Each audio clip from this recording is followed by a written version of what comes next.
నమస్తే, welcome to Y news. నేను పుష్ప. పదవుల పందారంలో గాని, అభివృద్ధి పనులకు నిధులకు కేటాయింపులో గాని ప్రభుత్వ విప్ యనమల దివ్య జనసేనకు ఇస్తున్న ప్రాధాన్యత భేషన్నారు. రేపు రాబో స్థానిక సంస్థల ఎన్నికలను దృష్టిలో పెట్టుకుని ఈ యొక్క కార్యక్రమం ఏర్పాటు చేయడం జరిగింది. మా పవన్ కళ్యాణ్ గారు ఏదైతే మాకు మాట చెప్పారో, కూటమి ప్రభుత్వం తెలుగుదేశం, జనసేన, బీజేపీ మూడు కలిసి సంయమనంతో ముందుకు వెళ్ళాలి, మనం ఎక్కడ కూడా ఏ వ్యక్తులను కూడా ద్వేషించకూడదు అనే ఉద్దేశంతో ఏ రోజైతే మాకు మాట చెప్పారో అదే విధంగా ఈ 2 సంవత్సరాలు పెట్టి కూడా మేము పార్టీని దృష్టిలో పెట్టుకొని, ఈ కూటమిని దృష్టిలో పెట్టుకొని టీడీపీ ఇక్కడ మాకు టీడీపీ నుంచి యనమల దివ్య గారు పోటీ చేయడం జరిగింది.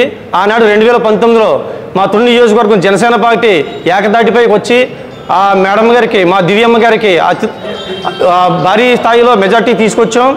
అలాగే రేపు రాబో స్థానిక సంస్థల ఎన్నికల్లో కూడా ఇలాగే పవన్ కళ్యాణ్ గారు ఆదేశాల వరకు పనిచేసి ఈ రాబోయే స్థానిక సంస్థల ఎన్నికలను కూడా దిగ్విజయంగా పూర్తి చేస్తామని కోరుకుంటున్నాము. తర్వాత ఏదైతే మా పవన్ కళ్యాణ్ గారు ఇంకొక 15 సంవత్సరాలు మీరు కూటమిలోనే ఉంటామో, మద్దతు పలుకుతామని అయితే ఏదైతే చెప్పారో దాన్ని తోచా తప్పకుండా కూడా మా పవన్ కళ్యాణ్ గారి మాట శిరోధార్యంగా భావిస్తూ ఈ 15 సంవత్సరాలు కూడా ఆయన మాట మీద నిలబడి మేము ముందుకు వెళ్తామని కూడా తెలియజేసుకుంటున్నాం. రేపు మాకు ఇక్కడ ఎవరు ఇన్ఛార్జ్ చేసినా, లోకల్ అయినా నాన్ లోకల్ అయినా సరే, ఎవరు ఇన్ఛార్జ్ చేసినా సరే కనుక పార్టీని విమర్శించకుండా ఆయన మాట శిరోధార్యంగా తీసుకుంటూ ఆయన ఖచ్చితంగా మేము పనిచేస్తాము. ఎవరైతే లోకల్ నాన్ లోకల్ వేరియేషన్ అయితే ఎవరైతే చూపిస్తారో వాళ్ళు నిజంగా ఒక రాజకీయ నాయకుడే కాదని చెప్పేసి ఈ సమావేశం ద్వారా మీకు తెలియజేస్తున్నాను.